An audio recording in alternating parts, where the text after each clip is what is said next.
Hello, everyone. How is everyone doing today? Lots of great stuff to get through. Thank you so much for joining. Lots of lovely new pictures from Meghan, and literally just in the last hour, I'm glad I actually waited a bit later to do the podcast today. Meghan posting a sweet Instagram reel of some behind the scenes snaps from her New York trip. Right, before I get into it, I actually have a surprise for you all. Drum roll, please. Where is the drum roll effect?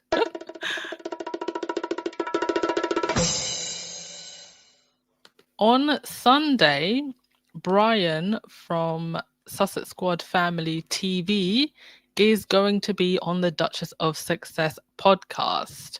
I repeat, on Sunday, Brian from the Sussex Squad Family TV channel is going to be on the Duchess of Success podcast. I've actually been wanting to get him on for a while.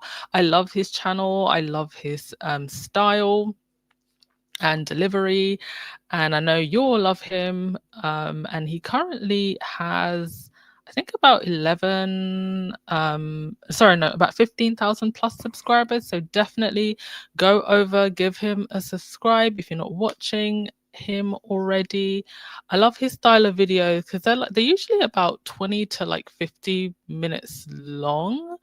But I would say maybe like 20 to 30 minutes long. Sometimes they go on a bit longer, but they're like kind of like the older style that I used to do, but like longer, like the pre-recorded style. And I really love that style because it just like tends to focus on like he tends to focus on like one particular topic per video. But yeah, I love his channel, I love his style, I love his delivery. And super excited to have him on. So get your questions ready, and also we will, because it's a Sunday, I will also do callings. So we'll have a general discussion because there's a lot to discuss. And then I'll have you all come up and give kind of like your 2 cents, your 2-minute 2 cents, and then we'll have a roundtable discussion. Yes, Brian. My family.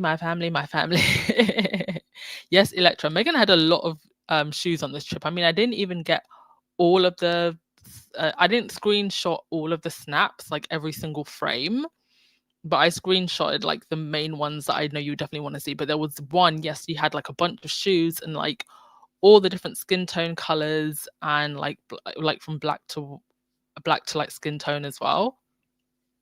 You can see that she obviously has her whole, style team there. She had a whole makeup table. And Harry, you can also see him looking very proud of his wife. New York has been amazing for them. Both the serious stuff and also, yeah, the fashion too. We love both. And you can definitely tell that they're catching up with friends, catching up with business acquaintances. So I'm just coming to DC, and we should actually see her or pictures later today. Well, tomorrow US time. I keep forgetting it's like 1:30 in the morning UK time now. So let's catch up with some things that I missed, and then we will look at what is to come. But yes, Meghan is going to be at the Women's Summit, and lots to look forward to. Okay, so a couple of sweet updates. Invictus Games going to make their mark in Uganda. Uganda is in the house. The Invictus Games family keeps growing. Prince Harry's Invictus Games has signed an MOU with the UPDF to support the rehabilitation and recovery of soldiers injured in service. Welcome to the Invictus family, Uganda. And I have to also assume, I guess, that they will also be in the Invictus Games. And this is at least a first step. So that's great. They have Nigeria and now also Uganda. And they've been very keen, obviously, to include more countries from the African continent into the Invictus Games. So fantastic. And that's Do forgive me, I forget his name. Is it David Wiseman? Who's one of the representatives for Invictus. Next, Meghan's behind the scenes, backstage reel that she just posted of her and Harry's time in New York. And I grabbed these snaps. Harry looking at Meghan and all her clothes, and she's doing her makeup. And then we have Meghan with Gloria Steinem. This picture here, the one where Meghan has her glasses, that's her going to visit Gloria Steinem. And she's visited Gloria Steinem before when she's in New York. Gloria's also been to her home. Gloria obviously would have been a massive inspiration for Meghan growing up, one of the most prominent American feminists of our time, and the most influential or one of the most influential American feminists of the feminist and women's empowerment movement. So I'd love to actually, I don't know if they've done any type of collaboration so far. I remember her and Gloria did an interview, but beyond that, I haven't really seen anything. Maybe there's stuff going on behind the scenes, but I would love to see them just do something interesting. Meghan and Harry also dined with Ed Sheeran. And these were the pictures now. Oh yeah, here we go. There's some better pictures. That dress is the Dior dress she also wore when she did the edit for the Cut magazine. So this is a rewear. Love to see a good rewear, and she looks stunning. I feel like the art of dress has been lost. Like, if you look at what Meghan's wearing right now, like, yes, that's a Chanel, but you could find something like that at H&M, slick back your hair, put it in a bun, do some, minimalist makeup. I feel like we've just lost the art of dress. Karl Lagerfeld once said that if you wear sweatpants, you've given up on life, and I'm not even kidding. Ever since I heard that, I've avoided sweatpants. Like, Karl Lagerfeld bullied me out of sweatpants, but I kind of get what he means. Like, you can still be dressed down without doing too much, even though I actually believe in doing too much. Like, let's bring a bit of glamour back. Like, I know it's the economy, but economy is tanking, but we can bring some glamour and some joy. Glenn, you said, this is wonderful news. I love collaboration. Yes, I'm hoping to do more. I actually have one other person who I also know that you're gonna love, who's agreed to do a collaboration with me also. I'm still trying to get a hold of Tina. Tina's gonna happen eventually. She's just very, very busy. But I'm talking about a different well-known squaddy on the squaddy streets that I've also got lined up. So stay tuned. Stay tuned. Oh yes, Harry is so freaking proud of his wife. He won. He won in life with Meghan. A woman of her own accomplishments, beauty, grace, elegance, who was able to handle everything that's been thrown at her. Meghan's one of a kind. He knows he won. Electra, when it's 20 degrees Fahrenheit, I'm wearing my sweatpants. Karl Lagerfeld is turning in his grave. Okay, so what I usually do is I wear more loose fitting jeans or leather pants, and I put leggings underneath, and I layer and put on a good coat. That's what I do. But jokes aside, I'm loving these pictures of them. Just casual glamour chic, right? I mean, that middle coat, I literally have a coat like that from H&M. And I'm sure the one that Meghan is wearing is probably thousands of dollars. But you can replicate the gram. Do some thrifting on Vinted and eBay and make it look good. Okay, so obviously all of this comes off of the back of Harry and Meghan getting their humanitarian award. And I wanted to just touch on this quote that Harry said in his speech. He said, "I literally thought something was wrong with me. I thought my brain had broken. I've learned something incredibly valuable. When you share your story, you give other people permission to share theirs." 100%. I think it's so important because it just makes people not feel alone. And I think we're getting better at having the conversation about mental health. But there is still such a stigma centered around it. But I think bit by bit, we're getting there where people realize that health is not just what you see and feel physically, it's also what may not be seen. And sometimes I think people find it difficult to measure the severity of mental health and the struggles because it's not something that can be obviously seen. But we're getting there bit by bit. Next thing.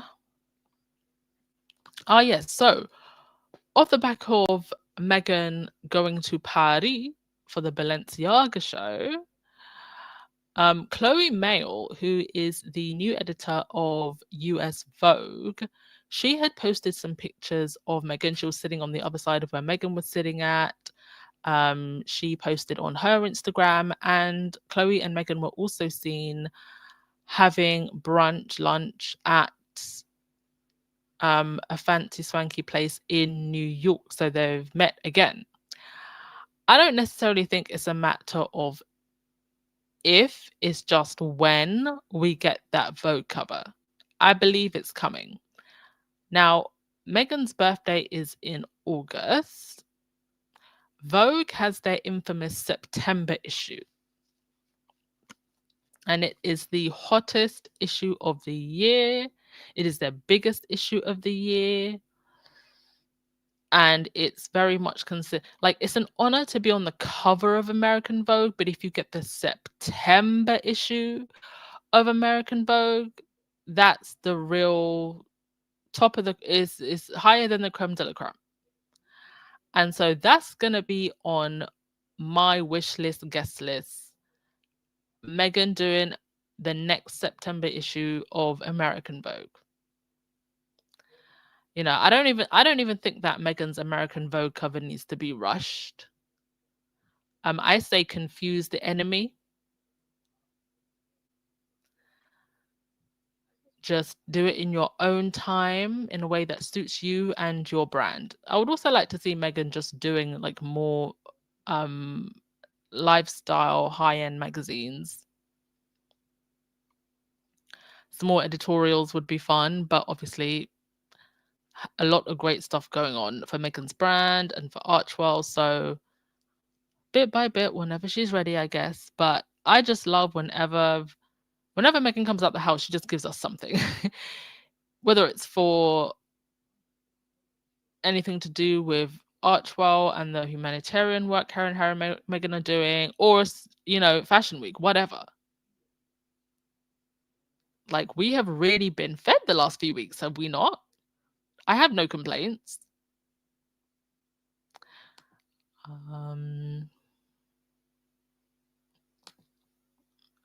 You said Meghan just posted a glimpse on her Instagram. Yeah. Here, are you just joining us? Here are the glimpses.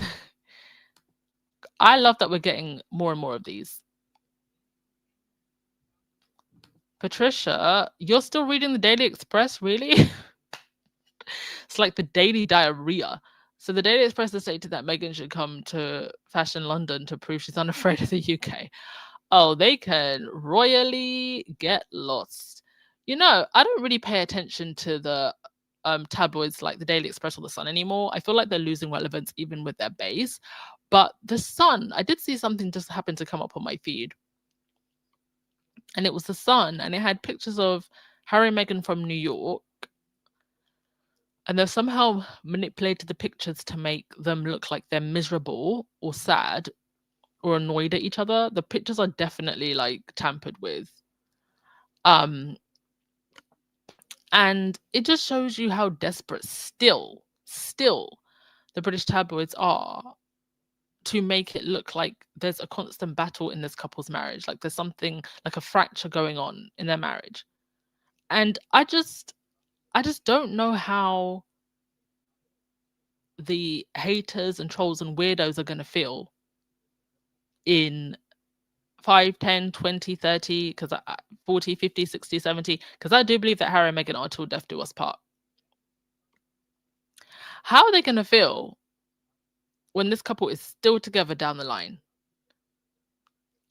But potentially, because I'm not wishing bad on anyone, I'm just basing my thoughts on what I see, the other royal couple that they covet so much maybe isn't even together. Or even if that doesn't happen, because again, I'm not wishing that on anyone, but the demise of Harry and Meghan's marriage never happens.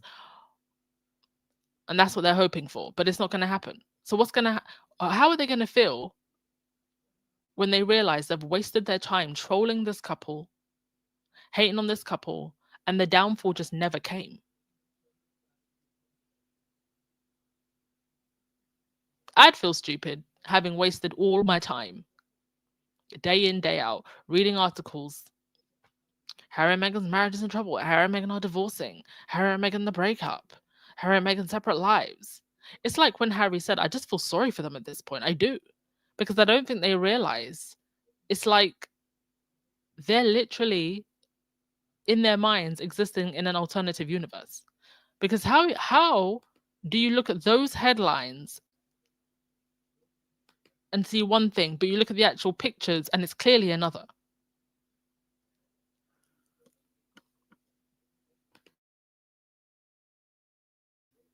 Sad, sad people. Okay, so I just want to touch on one more thing regarding William and this call that he made to this woman to talk about her husband's SCSide. Now, what I didn't know, and shout out to Zandy Sussex, who actually found the footage. Now, I'm not going to play the footage because it's from an actual TV show and I don't want the copyright police to come after me. Let's not give them any excuses. But in the first footage, which is all the way back in 2017, by the way, 2017,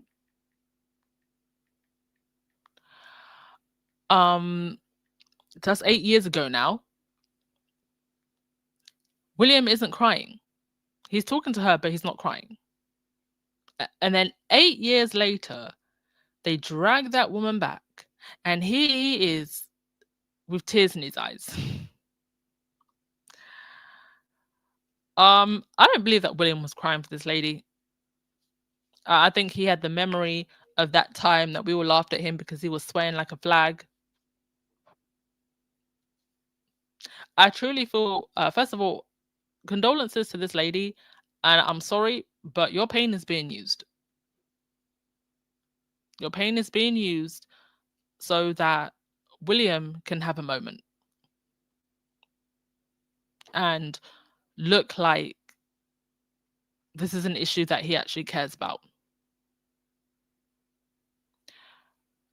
Archwell actually just launched the Parents Network, or they're widening it now. They're widening it beyond just the small group that they had. You can actually go on their website and fill in a form, and you can tick off boxes like, what was the particular type of exploitation or abuse that your child faced, what do you need help with. They talk about what they do, so, and also, how you can connect with fellow parents, navigating similar experiences, attending monthly learning spaces led by experts and peers in the fields, connecting to a virtual community, learning about ongoing resource and advocacy opportunity. So they're really, really trying to create something that has legs, arms, eyes, and a beating heart.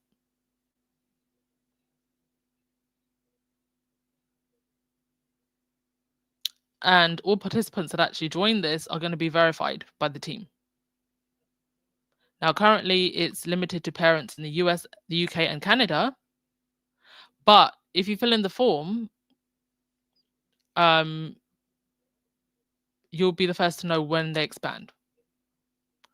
So they're really trying to create something that is more than just a TV segment where a royal is crying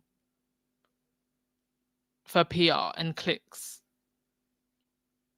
And it's so, but I'm sorry that I don't actually have the screen. I didn't even think to put the screenshots of this, but I will actually post the link, because if you are someone who's got young people in your home, nephews, nieces, I am just beyond impressed at this. This would be impressive no matter who did it, not just Harry and Meghan, but the fact that this is how they're using their time and their resources. I find it to be very impressive. When my phone loads, I will post that, but it is on the Archwell website if anybody wants to go and have a look at that. Truly, truly impressive. And imagine like how this is going to grow as the problem grows. Oh, my screen. Sorry, my screen went black. Ah, that's better.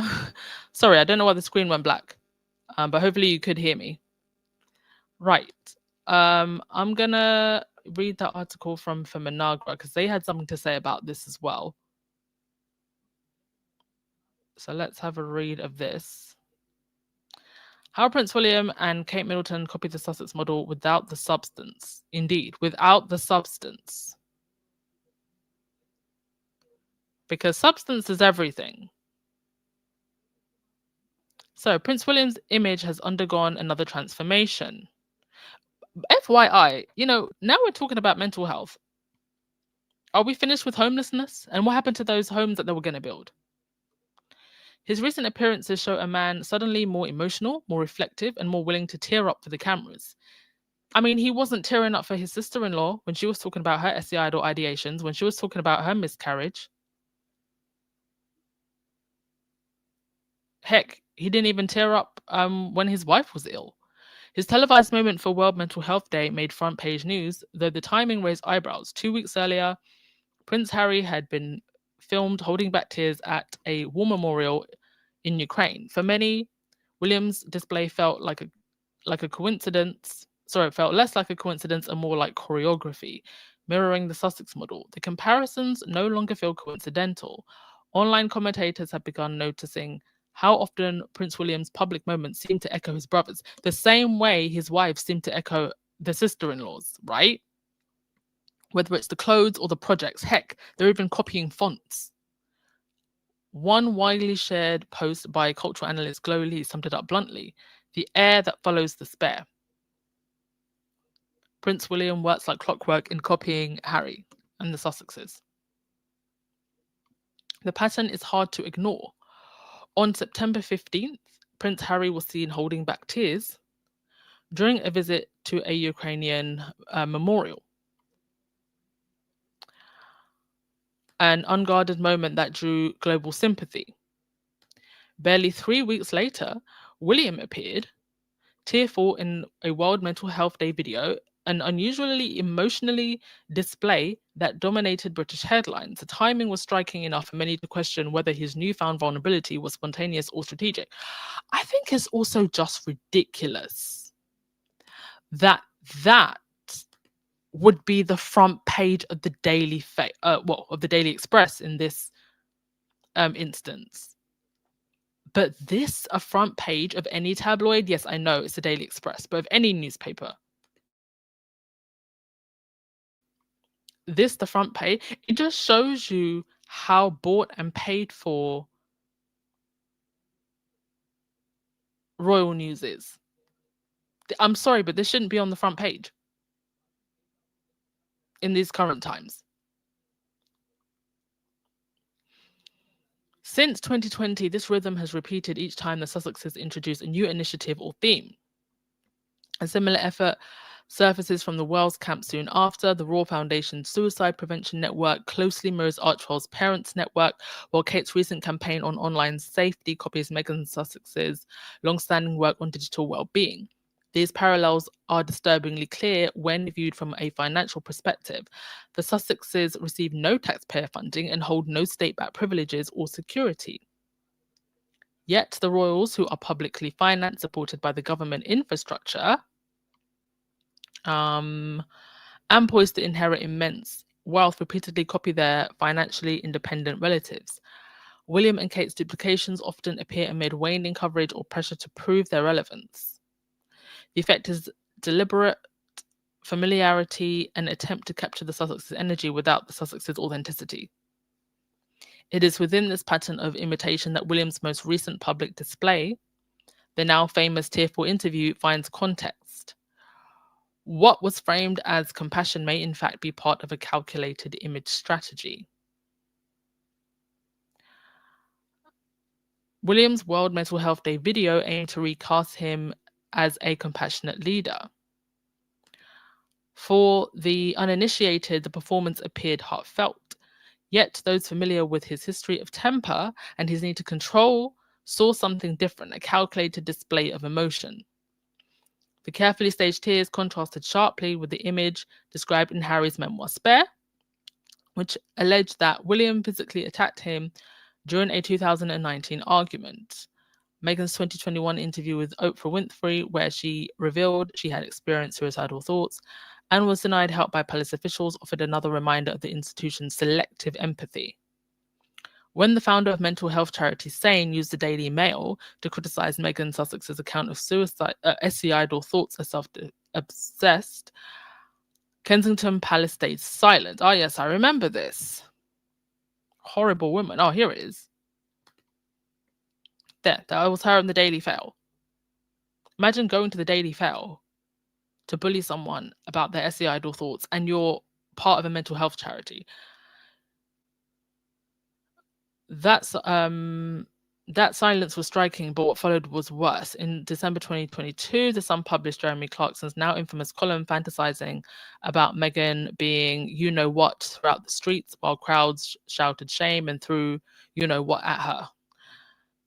The piece provoked international outrage and a rare public apology from Clarkson himself. Yet, William, who has built his public role around compassion and mental health advocacy, offered no condemnation. Even Clarkson's daughter came after him. 2 years later, he filmed an appearance for Clarkson's Clarkson Farm series. For critics, the decision underscored a troubling pattern: performative empathy paired with quiet complicity. While Prince William's image has benefited from expert PR, the same effort has not extended to the Princess of Wales. Once held as the monarchy's most popular figure, Kate's standing has grown uncertain. William's reinvention is deliberate and visible, hers seems static. In the summer, it emerged Kate's former stylist Natasha Archer had been following several of Meghan Sussex's friends and fashion contacts on Instagram, a quiet but telling confirmation of what many had long suspected. Kate has been taking cues from Meghan's style, at least when it comes to fashion, but Meghan's influence extends far beyond clothes. Her strength lies in how she wears her confidence through natural charisma, clear communication, and purpose, qualities that Kate has tried and repeatedly failed to emulate. Kate's public speaking has become a recurring weak point. Royalists praise her for her composure, but she always appeared hesitant and detached, delivering speeches that are so vague they barely register. The press continues to suggest that the Princess of Wales is ready to redefine her public role. After 14 years in the royal fold and among the least active senior royals, even before her illness, the record tells a quieter story. Beyond Britain, especially across the Commonwealth, her presence remains limited and her impact still to be seen. Yeah.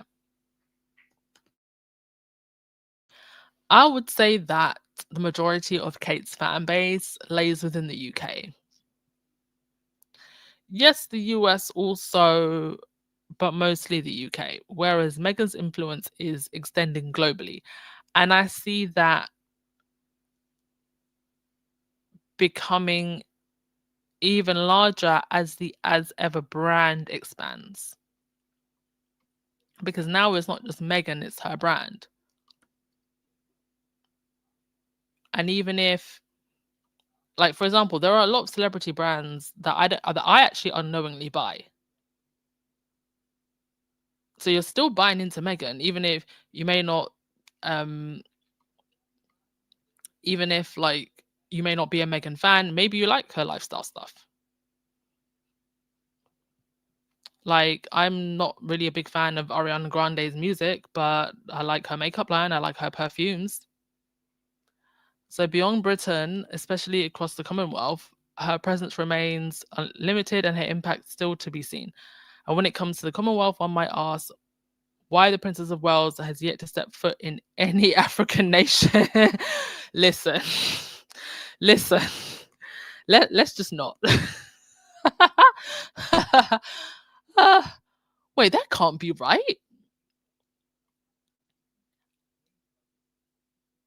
Has Kate never been to an African nation? What, since she joined the royal family?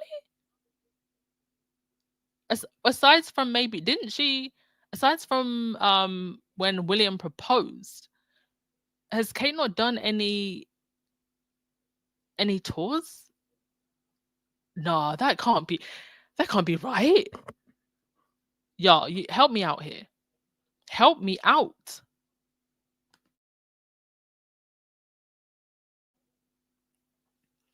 That can't be you.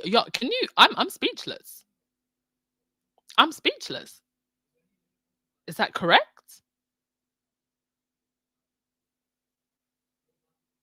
Now I'm trying to think back to all their tours.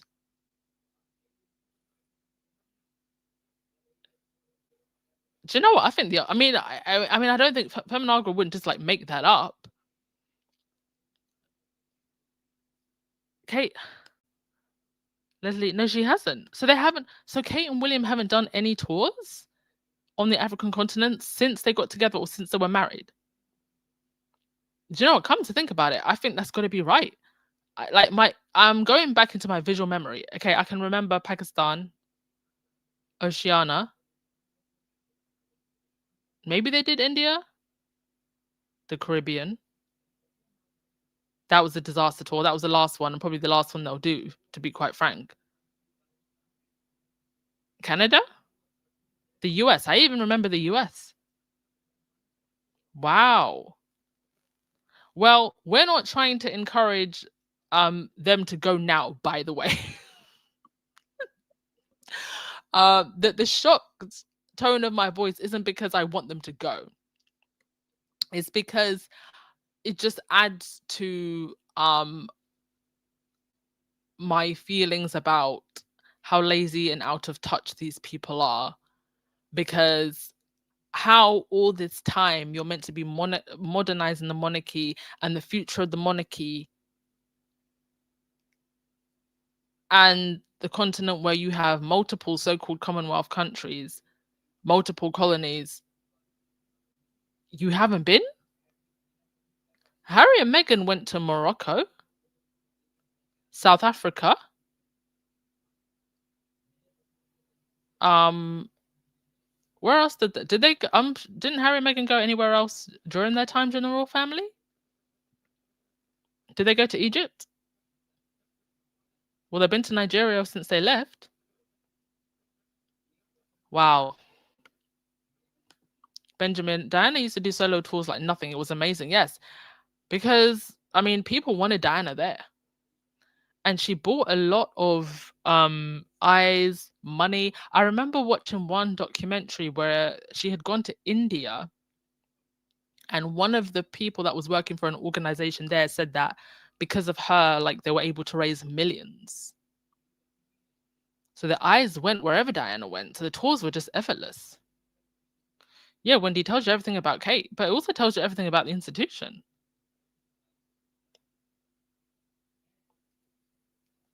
Yeah, I think that where did she get carried? No, that was one of these islands. That was one of these islands. Could it let me look that up. Kate and William being carried. Where was that? Oh yeah, that was the Solomon Islands. So, where are the Solomon Islands are in Oceania. So that's where that was. Anyway, they wouldn't be welcome there at this point anyway, unless they're going to do something useful, and useful isn't anything that they're good at. So, so let's just leave the African continent alone, unless you're invited. And it would appear that no one's extending any invitations to Kate and William, especially after the Caribbean tour. Yeah, and then William has the nerve to say Africa is mine. Africa is William's, where he gets to do cushy things like meet elephants. That's when that's when Africa is William's, when he gets to meet animals and pose next to elephants. That's the Africa that William likes to do. Anything beyond that, no.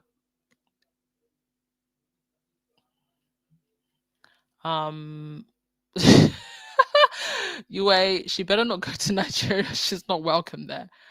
Well, I haven't seen any invitations being extended. So it's best they just stay out. And Benjamin, they were carried in Jamaica on this platform chairs.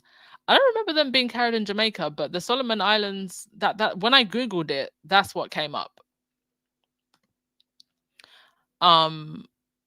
In Jamaica, it was riding around in colonizer cosplay on jeeps. Oh dear, oh dear, oh dear. Anywho, I think that's pretty much the main stories that I wanted to cover. One last one just for giggles. Camilla apparently asked to be in a crime novel. Sounds about right. I mean, she's not content in being the main character of the biggest love triangle of all time. She wasn't content with being the main villain in that story. No, she had to go and ask an author to be in his crime novel. Author Peter James has revealed he was contacted by Queen Camilla to ask if she could be a central character in his upcoming novel. I mean, Camilla is the definition of main character syndrome. Like, she lives it. Now you still want to ask to be in a novel? James, who has written more than 30 crime novels, said he first found out she was a fan of his work following an interview with the Daily Mirror, in which she had 2 books in the accompanying picture. Well, I can 100% see why crime would be Camilla's favorite genre. I'm actually surprised it's not horror. Respectfully, 2 very different genres. I'm surprised it's crime and not horror. He said he immediately wrote to the Queen to thank her. She responded telling him she had read all of his published books. I mean, she needs to get her ideas from somewhere, right? Where would Camilla get her ideas from if it wasn't for Peter James's crime novels? During lockdown, Camilla, in her previous role as Duchess of Cornwall, set up a book club, and the Brighton author was one of the selected authors. James said she suggested taking the main character from his book, Roy Grace, out of Brighton and into London, but James involved Camilla as a character in his book. Is that so? Who was she the mistress of? She wrote to me and asked, when will a novel be set in London, James? Adding that things had not previously ended well for those who previously ignored Queens of England. I was aware that there was chaos in the palace due to renovations, and when I heard art was being moved, I saw an opportunity. I drafted a few lines and sent it to the palace, and Camilla loved it. It got a sign-off by Buckingham Palace. Well, doesn't surprise me. I mean, the jokes just write themselves. Camilla asked to be in a crime. And you know something?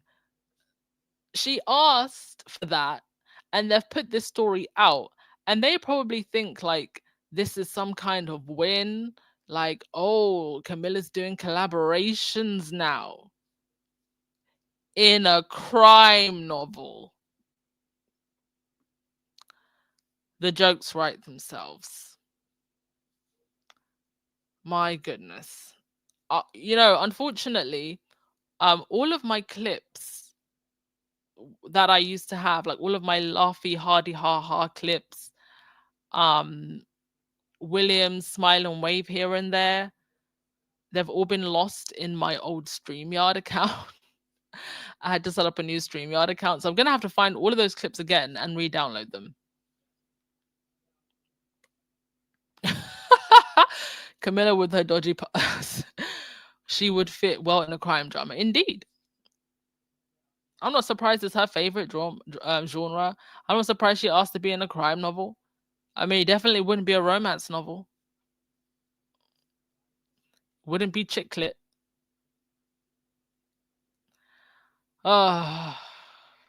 She truly is a piece of work. Anywho, we will end things there for now.